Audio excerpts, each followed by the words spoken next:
Thanks, Keelan. What's up, guys? I'm Tyrik Wynn, and welcome to PRN Sports. We're going to kick this thing off talking about the Georgia State football team. The Panthers fell to Appalachian State 13-17. Quarterback Cornelius Brown threw for only 152 passing yards. Running back Tucker Gregg had only 10 carries and ran for 85 yards. And receiver Sam Pinkney had 74 receiving yards and 1 touchdown. The Panthers will face off against South Alabama in their next game. Well, unfortunately for the men's soccer team, their run has come to an unfortunate end. On Sunday afternoon, the Panthers fell to the number 1 seed Coastal Carolina on penalty kicks. During the game, both teams scored 0 points, but Coastal Carolina came out on top during the penalty kicks, and they will advance to the NCAA tournament. Now, even though the Panthers didn't make it to the NCAA tournament, they still had an incredible season, so big congratulations to them. The women's cross country and women's track and field, they have a new assistant coach. PRN's Denajier Clyde caught up with Coach Zully Douglas to gain some insight about the women's cross country team and to look ahead to see what the track and field season may look like. Here at Georgia State University, head coach Kyle Stevenson announced Zully Douglas as the new women's cross country and track and field assistant coach. This will be Zully Douglas' first year coaching at Georgia State University. Zully Douglas has been coaching for over a decade now. She's coached middle school to high school, even the Boys and Girls Club. The girls are fantastic. It's a very diverse team. They represent so many different parts of the world. And just to be able to work with, they're very elite, I will say. They're actually really, really good. The record for the women's cross country is 0-2 due to COVID-19. She mentions during the first meet at Mercer, Georgia State University managed to place second. COVID did change a lot of things this season as far as participation and just meets being available overall. She also mentioned by the girls ending the season injury-free, they were able to show off their ability and tenacities during COVID-19. Wrapping up cross country, the women's track and field starts December 4th. Do our best, get out there, but unfortunately because it's not a meet, it's not technically official. You're not racing as many people, which really gets your adrenaline going. It was our girls just kind of getting out there, doing their best, competing against each other. Denajier Clyde, Panther Report News. Now everybody's been waiting for basketball season, and well, hey, it's almost here. Earlier this month, men's basketball team, they released their schedule. They will actually kick off their season on New Year's Day at Coastal Carolina.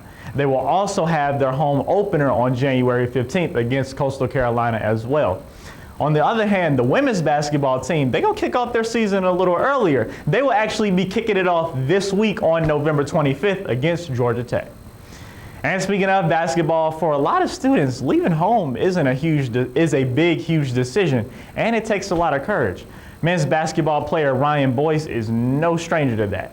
PRN's Brianna Malone sat down to speak with him this week to discuss what prompted him to make his decision and how he is adjusted to the move. Brianna? Georgia State's men's basketball player Ryan Boyce started his junior year at Georgia State this fall along with his debut basketball season. Coming all the way from Memphis, Tennessee, Boyce gives us insight as to why he made the decision to leave the University of Memphis and come to Georgia State.